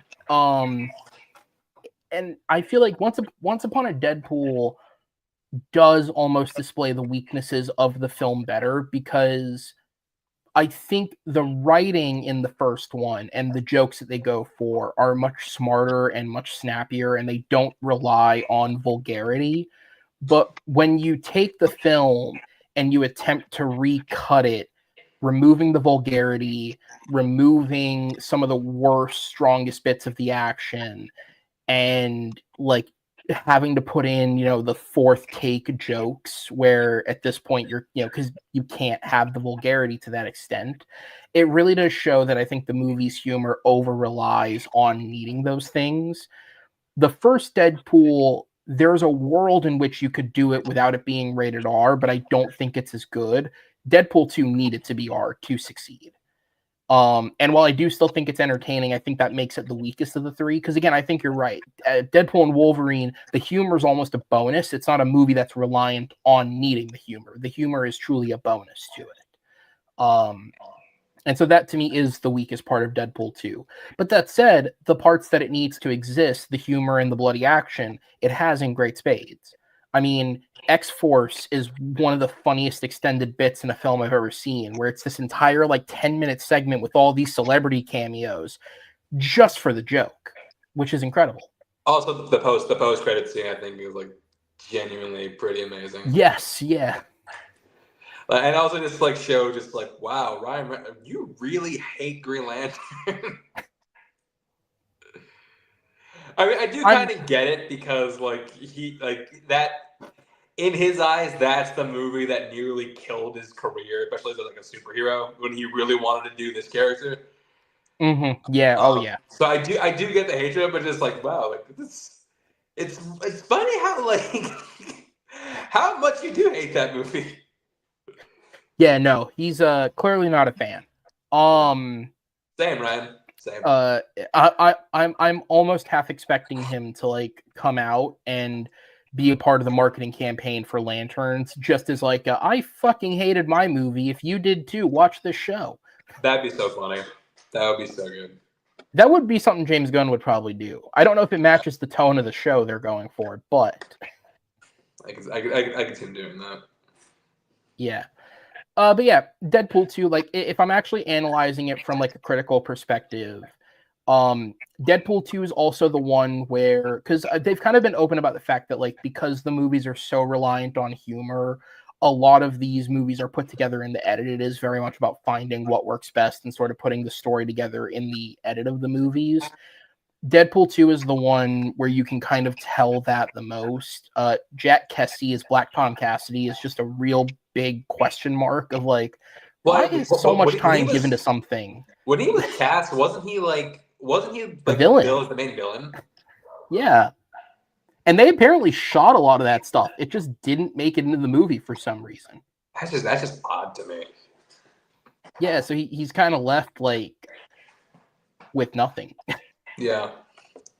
You gotta feel bad for Jack Cassidy, where he's just like, oh yeah, I'm gonna be like, I'm gonna be the star of this Deadpool movie. I'm gonna be the villain. It's gonna be great. And all my things, okay. But hey, he got to be Hellboy, But say, I'm like, he did something recently. Yeah, that's right, Hellboy. which if you were one of the people that saw that, good for you. One of the 9. Yeah, one of the 9. Not counting the director. I don't even think he saw the movie. Oh, very possibly. I was like kind of curious in a Deadpool movie, or not Deadpool, another Hellboy film, because the Harbor one sucked. I'm about to say, how do you make a Hell who people care less about than the Harbor one? Well, the answer is you just don't release it. Yeah, but you just don't put it out. You put it out on technicality. That movie will be a movie where, like, a year from now, when it's only 2 years old, people will like find this on Amazon for $2.99, and they'll be like, "Oh my god, when did this come out?" Yeah. All right. Well, my number 5, moving on from Deadpool 2, is X-Men First Class. That's a punt. Fair enough. Which brings me to number 4, Deadpool and Wolverine, and will bring you, sir, to your number 3. Number 3 is A Future Past. That's my number 3 as well. Okay. Yeah. I think A Future Past is a really, really great X-Men comic storyline. And it's one that I'd always wanted to see on the big screen. And when I found out they were doing it as a way to kind of bridge the reboot timeline and the original cast, I'm like, okay, you could have something here. Plus, bringing back Singer when that was actually a good thing. Bringing back Singer when you were proud of that was another selling point for the movie for me. Yeah, I think that this movie does a really good job of like translating this comic storyline into a live action film. There's some things I don't like Bishop's one of my favorite characters in all of X-Men. Really, really, and like I love Omar Sy as an actor. Really, really not happy with what they did with Bishop in this film, but yeah, but that's fine. I think that this is the last hurrah of Jennifer Lawrence caring as Mystique. Yeah. I think Peter Dinklage is really great at Boulevard Traffic, even though his casting is, in retrospect, really makes no sense considering his character. We've already seen his character played by by Bill Duke. It's just like, how did we get from here to here? Hey man, timeline shit. Timeline shit, yeah. But that's another thing. Like, I think we does such a great job of like acknowledging the pitfalls of the X-Men timeline and just saying, all right, fine. We're going to bring this all together. We're going to do a hard reset. Everything's clean. We mess it up. We mess it up again 2 years later. We can talk about that right now. I think that... It really is awful to think about that this whole movie's existence was just in vain. That is actually really, really funny. Yeah. But great movie. You do get some great stuff from McAvoy. You get some great stuff from Fassbender as well. I think that the action's really cool. I like seeing the Sentinels. It's actually funny. My brother texted me about this the other day because like he saw like a clip from the Road cut on YouTube. Just like he texted me, just like, okay, I'm really trying hard, but I do not remember this scene in the movie. I'm just like, well, that's because it wasn't in there. I just still remember the feeling of like when I was sitting in the theater and like the credits roll, and because obviously the X-Men films had the opening credits, and Anna Paquin's name is like 5th or some shit. It's like really high up there. She's really up there. Just like, why? And I'm in my head, I'm watching the movie, and I'm like, and keep in mind, like I had seen the X-Men films going into this, but this was the first one that I had seen in a theater, and so I knew obviously who she was, who she played, and I was like, I remember her seeing her on the cast list, like that's cool. And then at the end of the movie, when the credits started rolling, and like Anna Paquin is Rogue, and I was like, where the hell was she in this film? And then you go look it up, and it's like funny because she's in the trailer, like she's in the trailer of the film. Yeah, they put those scenes in the marketing. They did. And just like proceeded to cut it all out. And like watching the Road cut, I do understand because it does kind of mess with the flow of the film in general. But yeah, but even as the film stand, I think still very strong, very brilliant execution. I think some very powerful X-Men moments happen in this film. And yeah, I think Days of Future Past is the last like good true X-Men. It is, isn't it? Holy shit! Yeah, it's like the Yeah, last yeah, like yeah. good X-Men movie. Yes, an X-Men film that like truly and wholly focuses on the X-Men as a group. Yeah, this really is. Yeah, I mean it's excellent. Like, I mean, I feel like this really does, bringing together, obviously Singer coming back. Look, obviously, you know, him as a man and him as a director are two very different things. But he was a great fit for this franchise as a director, and I think he brings a great revitalization of energy into this. I also think that keeping Matthew Vaughn around, specifically keeping his screenplay around for the film, I think was a great idea. Because as we'll get to in a second, X-Men First Class is brilliantly written. And I think the conception of how he takes a story like Days of Future Past, which, like, as someone who has like very basic comic knowledge, I know it is like one of the iconic stories. I know the rough outline of like how it plays. One Google search will tell you the comic story is not very much like the film, but I think they do a great job in adaptation of taking what's important from the story to bring over and then working it into the continuity the films had set up. And kind of understanding that, like, is Wolverine a pinnacle character of this story in the comics? Not necessarily, but he is to our films. And so he is who we need to center this around. Yeah, so it makes sense that he's the one's. It makes sense that he's the one that's sent back. Like it absolutely does because, yeah, he is the face of the franchise. He's the strongest character, so it does make sense that you would change it to work that in. There's more of an indictment on how they failed to develop other characters, but we ain't talking about that right now. Looking right at you, Bishop. You deserve better, and I hope you get better in the in the new franchise. But yeah, I Yeah. do And think. honestly, I feel bad because Omar Sy is a great bit of casting.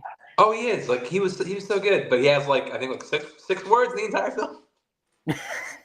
Truly.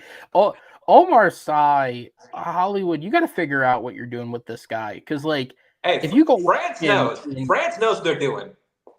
yeah, if you go watch his work, he's a really talented actor. And then he comes to America, and we're putting him in like a small role. We're putting him in Jurassic World as Chris Pratt's sidekick.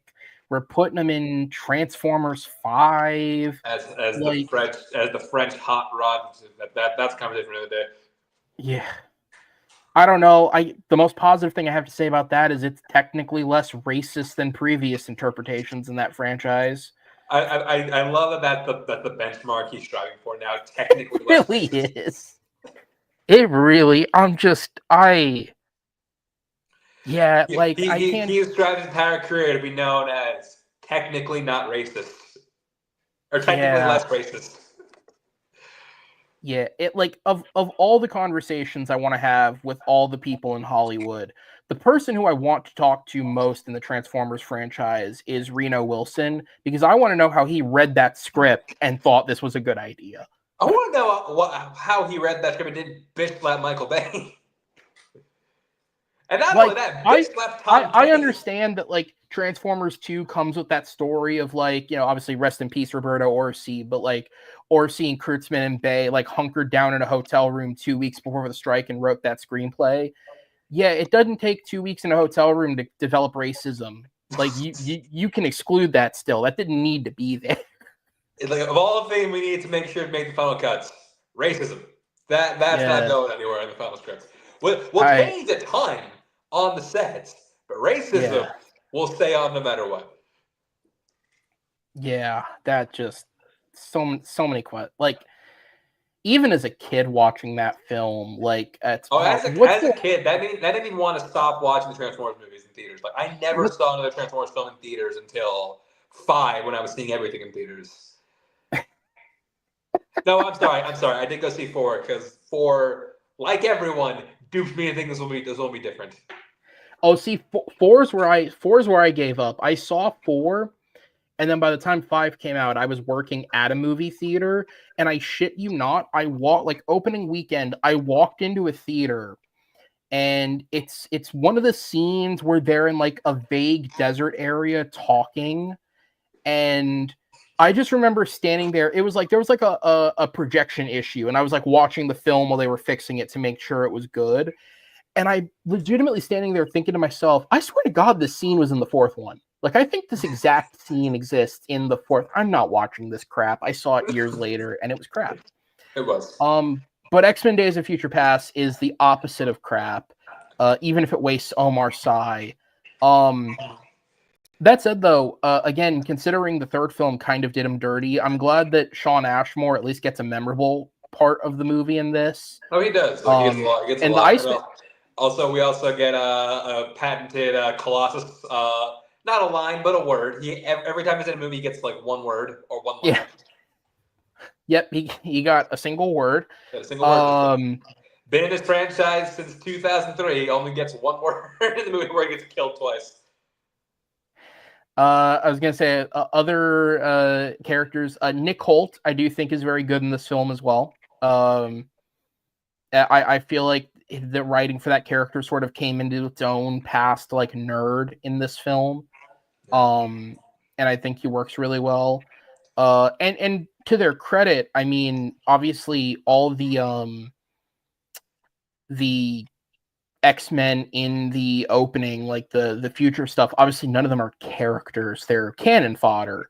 But I think they picked a really cool collective of characters. Like the powers were cool, the choreography for the action was sweet. A lot of characters they picked out to put in. Like I like Warpath, I like Blink. Sunspot really gets more respect in this one than he does in New Mutants. Oh fuck, is that the same character? It is, yes. That is the same character.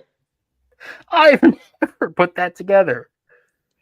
Oh, it's God, like, that's wow, hilarious. It's so weird. They have two Latinos who turn into fire in this franchise. Honestly, dude, given how many speedsters exist in comic books, I bought it, sure. Yeah, like they at least don't relegate him to like permanent dish duty in this movie. Yeah, that's true. I'm trying to remember what else. I was gonna say I don't know if I said this with Apocalypse, and obviously, he's more in First Class than any of them. But as someone who would have only known Lucas Till from the Hannah Montana movie, I actually really like him in these movies. He's good. Obviously, he's only in this for like the one scene. But like even years later watching the film, like I know he's only in the one scene, but I find myself going like, I wish he was in more of this. Like he's actually really good in the role, and he's got good chemistry with the cast. Well, because like he has that built in because of First Class. Yes.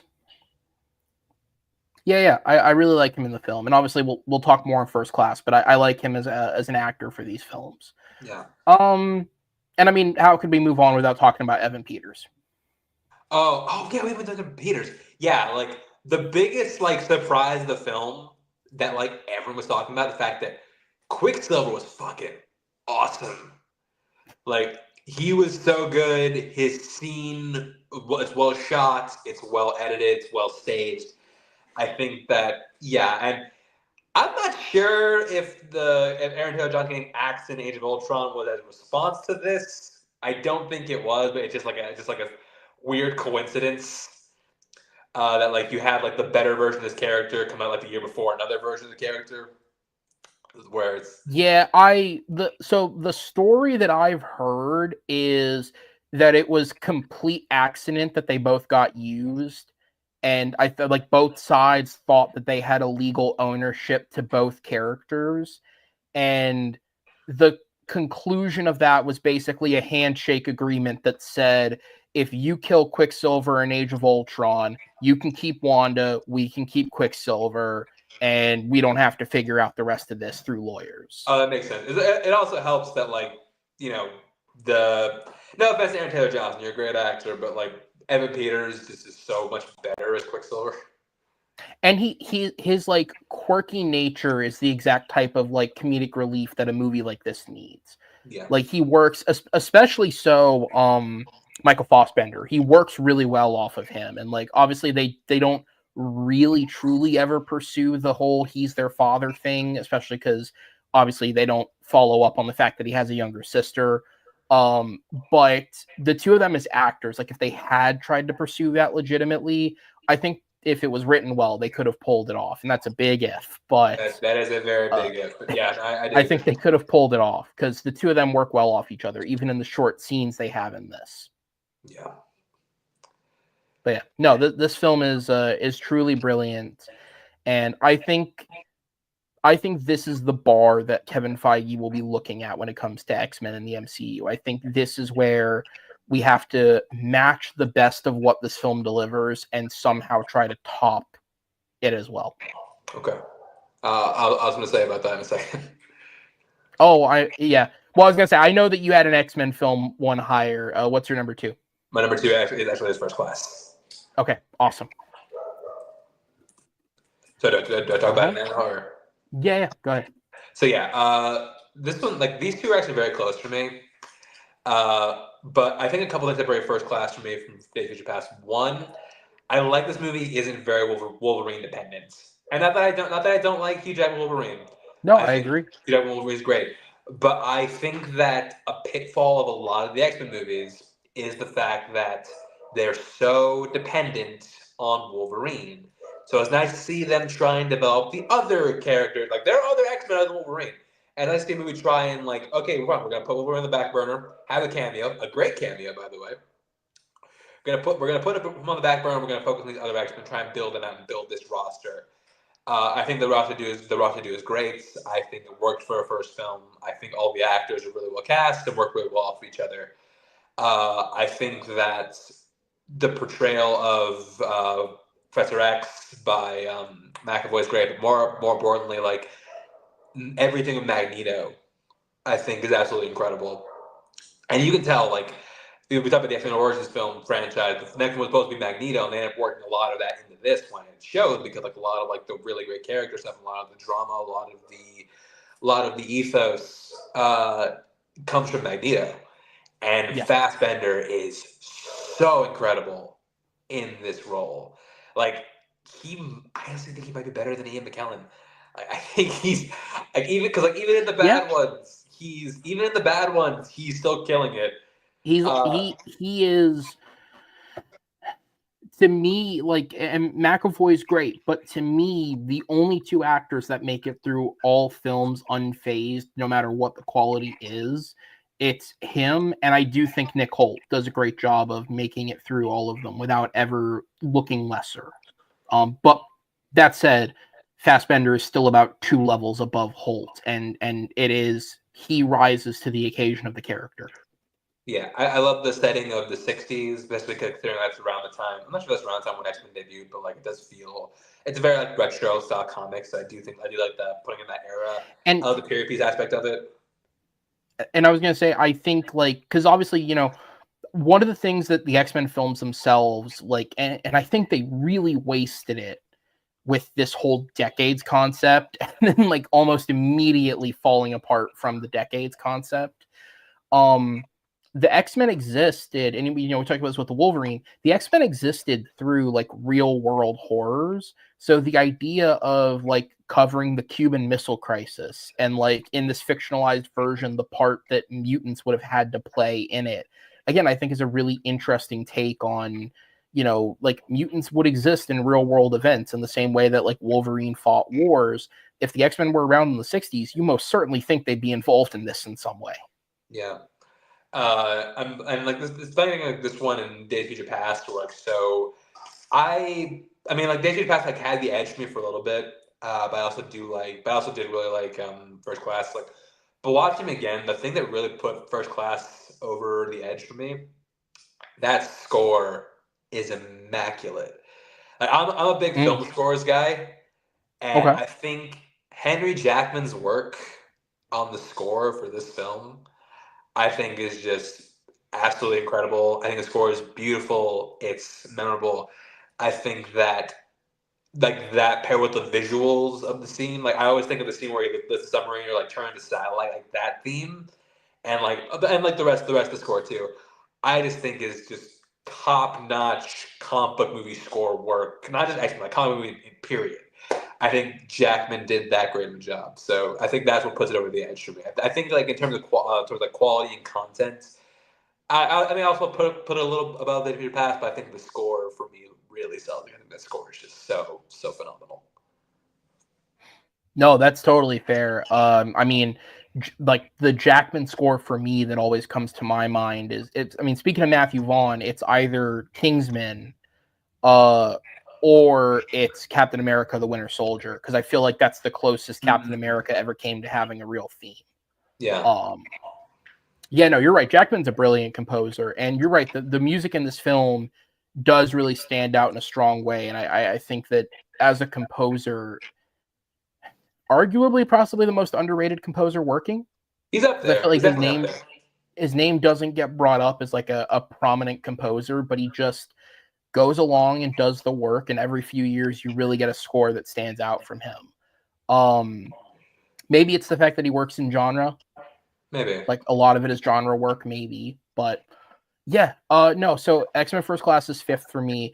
The only reason that it's lower to that extent, I really enjoyed this film, but something about it leaves me wanting more. And I think maybe part of it is like just how good it is, but there are elements of the movie that do feel a little bit truncated or a little bit rushed at times. I January don't Jones. know, huh? And January Jones. Yeah. Yes. Let's start there. Yeah, there are elements of this film that, and I can't quite put like my finger on it, but there are just elements of this film that I feel like they're a little bit rushed at times. Like okay, an example I can go to is Eddie Gathegi as Darwin. It feels like you're only just really getting to know the characters in general, and like that scene is a great scene between all of them, and the chemistry is fucking there. And then they kill him, and it's like, I just more time. But fuck that for a lot of reasons. Those because like his power is literally that he adapts to survive. Like the dude can survive anything. Yep. And like when it's just like when like the shot of line like adapt to this, I'm like, is there any reason he couldn't? Not that I've thought of, and not that the internet seems to have thought of in the last 15 years. I think people point out just like you literally kill the mutant whose power is he can't die. Yeah, and I have to say I've always liked him as an actor. Oh, he's always good. From what I hear, he gets a lot of play, Mr. Terrific in Superman, which I'm excited about. Yeah. I thought he was a good bit of casting for that. Yeah. I hope the role works out. What was the last thing I saw him in? I think it was The Harder They Fall a couple of years ago, which was great. Oh yeah, he was good in that. Yeah. But yeah, no. So I've always liked him, and I liked him in this movie. But yeah, like that's an element where like, like it feels like the team is only just coming together, and then something happens that sort of breaks them apart. And I just wish that this movie had a little more time to breathe. Which, I mean, the movie's over 2 hours. It's not like it's not long enough. It just something in there has always left me with that feeling of wanting more, which to an extent is a compliment. But compared to like Days of Future Past, which I feel like feels very complete, so much so that when you watch the longer version of the film, you don't need it. So yeah, that's really the biggest negative I have. But aside from that, you're right. The casting is completely on point.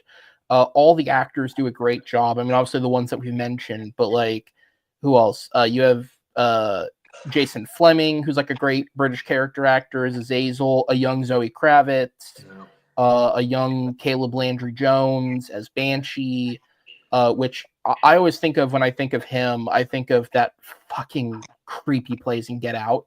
Yeah, oh yeah. But really good character actor. Kevin Bacon. Who would have thought? Who would have thought Kevin Bacon would be like a really great role villain? Yeah, and he really works. Shaw is a genuinely good villain. He works really well for the movie. And then the other one, which I like really recently for the first time because my sister was watching it and I walked in the room, I saw like an episode or two of The Bear, and I was reminded of how good Oliver Platt is, and he's also very good in this movie because he doesn't pop up as often anymore.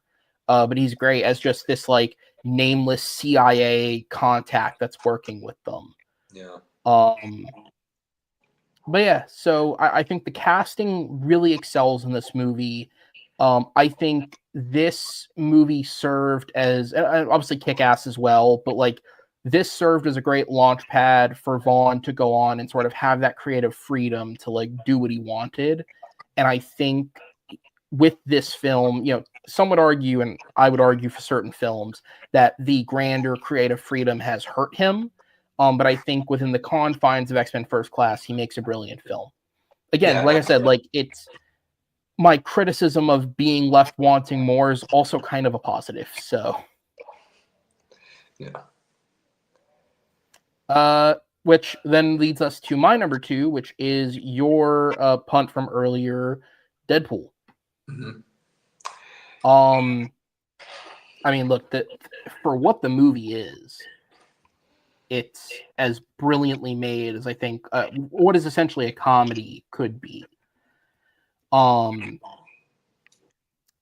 You know, the word that we've heard over the years is that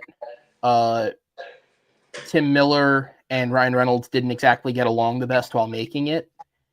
And I feel like that almost makes it slightly better because the only thing that's better than creative, like being creatively harmonious, is healthy creative challenge. And I think that that's what Deadpool is the product of. It's a group of people we all heard Rude by Fleetwood Mac. Like that's basically the same thing. Yeah, but just I don't really know how much I could say and add at this point to Deadpool. Like it's been so talked about over the years, but it's excellent. The casting is spot on. Any movie that can take Negasonic Teenage Warhead and make that like a credible, funny character, I think you succeeded. Obviously, we just talked about Colossus barely getting a line. Here, he's a great character. And he works really well off of Deadpool. The X-Men has its fair share of questionable people, and TJ Miller is one of them, but he's a great comedic piece of this film. Yeah, there's always one. There's always one. There's always one. There's always one. And frankly, like up until this point, Ed Skrein to me had always been an actor that felt destined to just be like someone you forget was being propositioned as like a lead in blockbusters, but he makes for a great villain as Transport Ajax. Refuel Zone. Yeah, God, talk about a way to kill your career quicker than trying to be Jason Statham. Quit Game of Thrones to do that movie. Yeah, but he's great in this. Okay, like it was a bad move that turned into a good move, although it's still a bad move because that character is not in the last season of Game of Thrones. So he would have jumped off. He would have gotten off right before the show went bad. Yeah, that's funny. He's always flip flopping between the good and the bad because he was in what shitty film was he? Rebel Moon. Oh, he wasn't he? He was in the Rebel Moon films.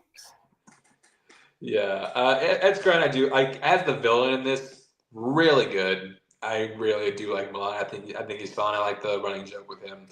And yeah, this does feel like a real kind of it feels like a labor of love from Ryan Reynolds specifically. You know, with that leaked test footage. Leaked. I wonder who leaked it. But yeah, from that to building this like movie that was like so genuine its approach, and also like so like new for the studio because like it'd been a while since we had like a big budget like major studio R-rated comic book movie. Like that wasn't a thing that happened. Like at least like No. not like that was like a major character. Like sure you had your Dreads and you had your Sin Cities. But like this is like a main like Marvel mainstay character getting a radar adaptation. Like we didn't see that very often. at this time. Like this was like that kind of like brought that whole trend back to where we got like other R-rated adaptations. But Yeah. I like, mean, like, well, I was gonna say, like, you're talking about R rating, like, we talked about like the jokes in the second film. Probably one of the funniest jokes is like highest grossing R-rated film except for Jesus. yeah. But that illustrates the point of like where R-rated films as like a blockbuster thing stood at the time. The fact that there wasn't one made that could gross as much as The Passion of the Christ. Well, yeah, like Like Deadpool. like making a movie R-rated was seen as like you're making a movie for a limited audience. But Yes. but Deadpool really showed that like it doesn't matter if it's Yeah. R-rated or not. People are gonna show up. Like it's not like it can only it's only gonna be a hindrance if you allow it to be a hindrance. Yes. I feel like there's an argument that could be made, and you would be the better person to make it than me. But when you're talking about the spirit of the comics, Deadpool might be one of the best for that, in terms of just embracing what it is wholeheartedly and not being scared to go for it. Oh, Which is absolutely. probably I think that's like when this movie got announced, like all the Deadpool fans were just like, okay, it's gotta be rated R, right? It's gonna be rated yep, R.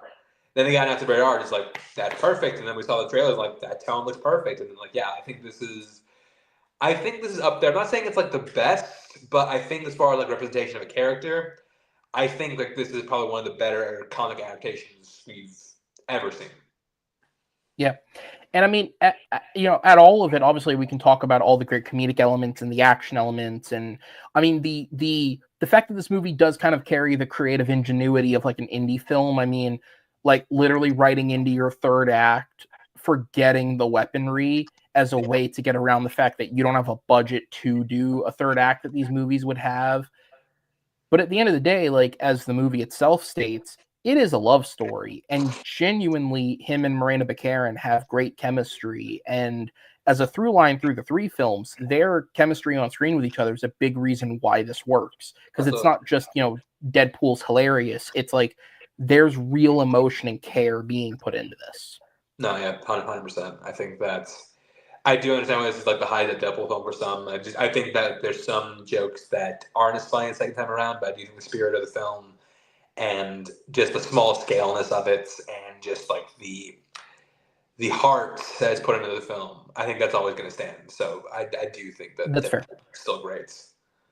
Yeah, Deadpool for me is a film that I would call an honorary 10, where I like on my scale, I gave it the score of a 10 out of 10.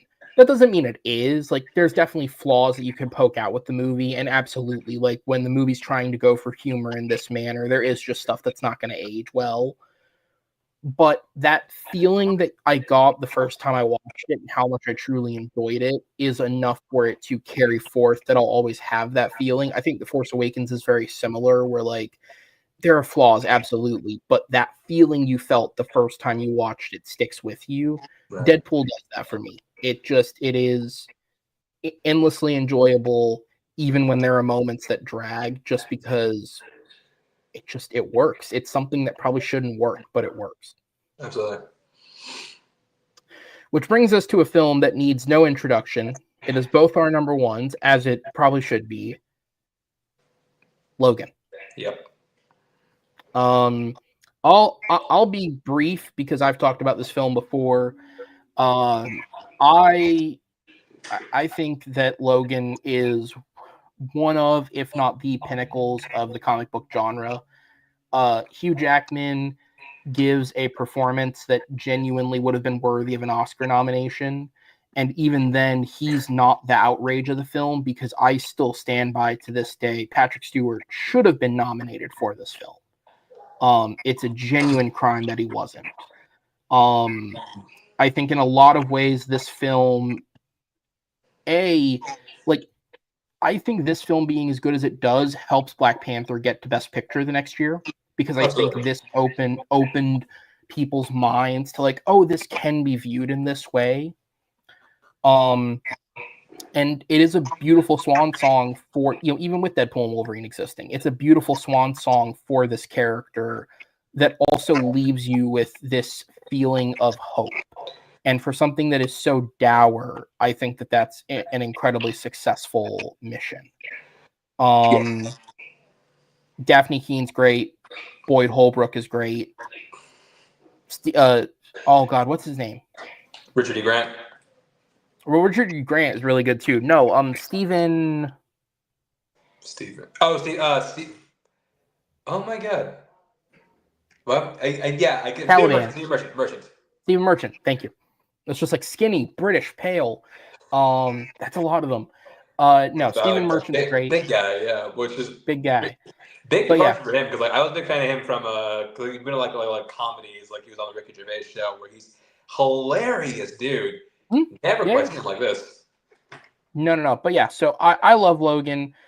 It is the pinnacle of a genre that very rarely, I think, reaches this type of pinnacle in terms of like filmmaking achievement. It was my favorite film of that year. It's one of my favorite films of the last 10 years. But I'll end there because I'll just keep going if I don't stop myself. You are the guest. It's your number one as well. Please take it away. Yeah, no, I think that when this was announced, when we were getting like an R-rated Wolverine film, all we were just like, yeah. And then we found out it's going to be his last movie. I think that it was going to be his last turn as Wolverine. We're just like, oh shit, we're doing like the Old Man Logan thing. Then we saw that first trailer. We're just like, oh shit, this could be something. And then it came out, and yeah, it was. Like I think that this is kind of what Mangold wanted in the beginning, but he kind of had to earn that first with Wolverine to get to Logan. And I think so much about this movie works because what works about this movie most is the fact that like it's the permanence. Like you have this guy who we've been writing with for at this point a little under 20 years, and we see him like coming to the fact that like he's not going to be around very much longer, and we see like the parallels to the very first X-Men where like the first one started with him helping a young girl, and this one it starts with helping a young girl, ends with helping a young girl. I think that this nails the tone of Wolverine in the comics better than anyone else because like he is like a very like he's a rage-filled monster with knives for hands. Yeah, like it's gonna be bloody. It's gonna be rated R. I think the action done really well. The R rating doesn't feel gratuitous in any way.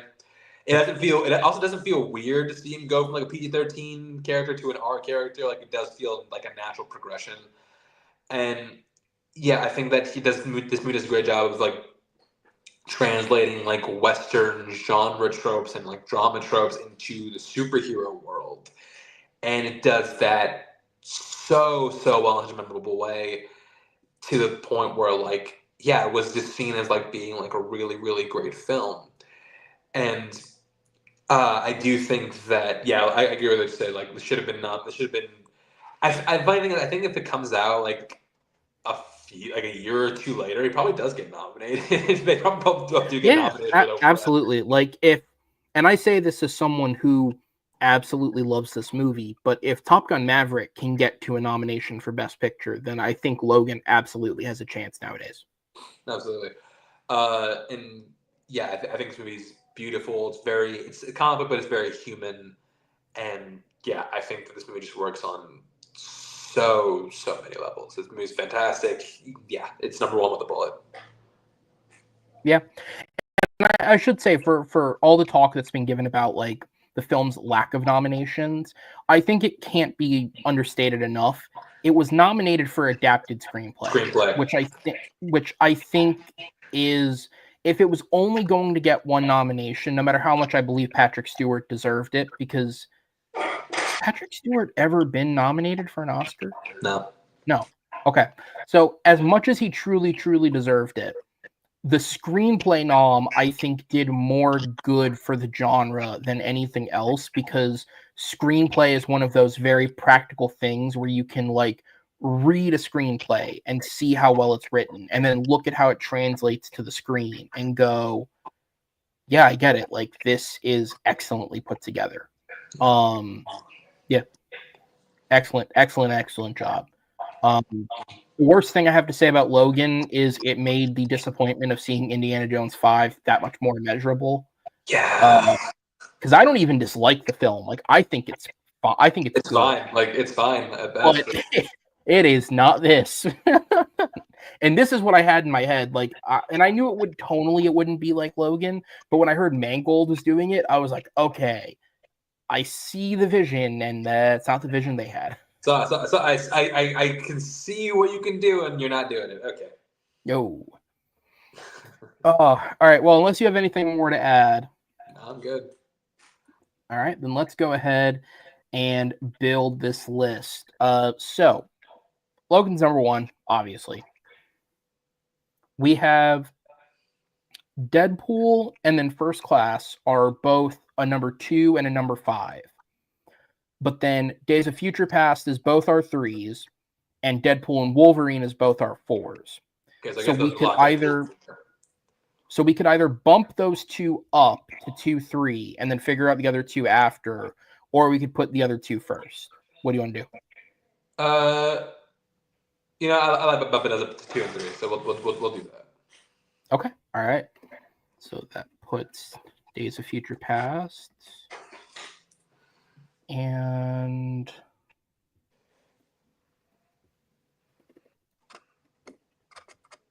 Deadpool and Wolverine on there. All right. So then, since you're the guest and this is the first big decision, I'll give you the choice first. Do you want X-Men First Class or Deadpool up higher? First Class. All right. Works for me.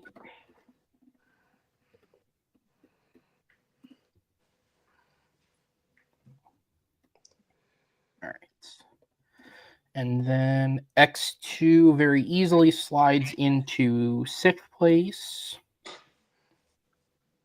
I would say we have Deadpool 2, which is 6 and 9, Blade 2, which is 7 and 10.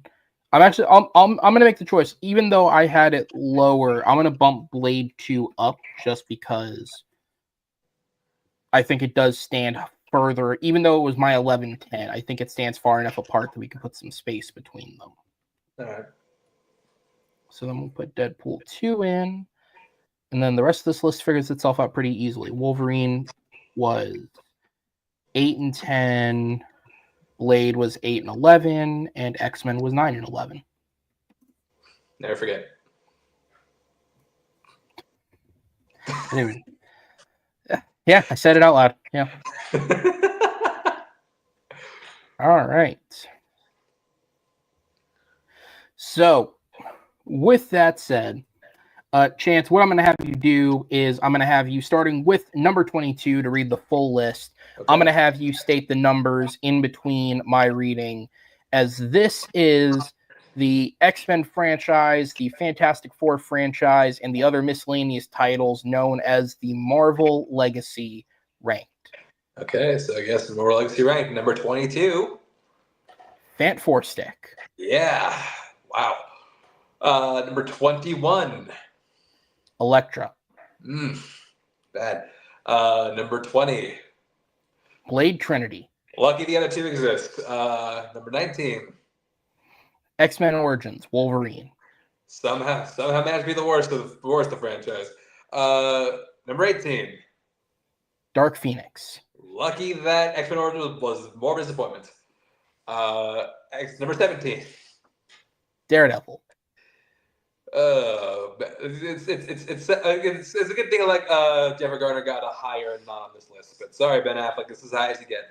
Number 16. Fantastic Four. Bad, but somehow still not the worst. 15. I just realized I spelled something wrong. X-Men Apocalypse. Good job. Maybe you played yourself. Had a good starting ground. You just immediately said, "Nah, fuck all that noise." 14. The New Mutants. Yeah, considering everything you went through, you could have been lower. You very easily could have been lower. It really could have. Take this as a win. 13. Rise of the Silver Surfer. Marvel, this is the bar you have to beat. This is all you have to be better than. Fantastic Four film. Yeah, when you put it like that. Number 12. X-Men: The Last Stand. The best version of the Phoenix Saga, somehow. Number 11. X-Men.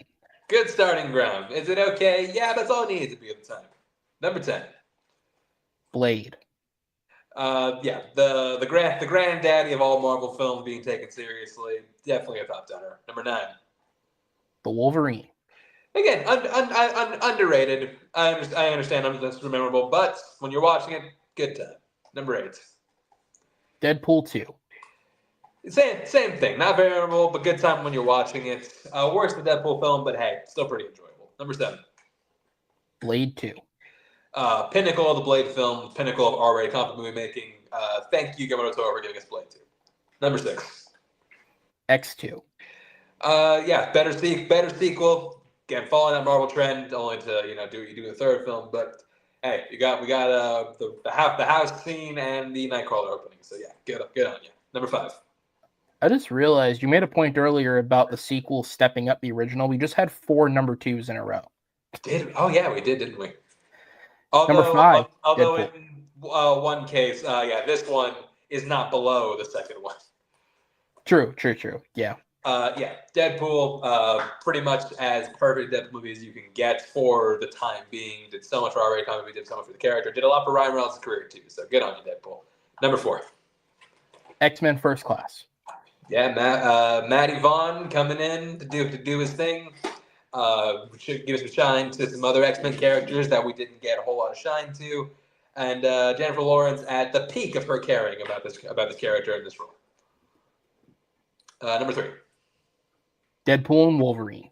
Yeah, send up to what came before and new territory for the MCU when they really, really needed cinematic hits. It delivered. Hell yeah. Number 2. X-Men Days of Future Past. What a way to try and erase all the bad mistakes just to make all new ones. We're gonna talk about that right now.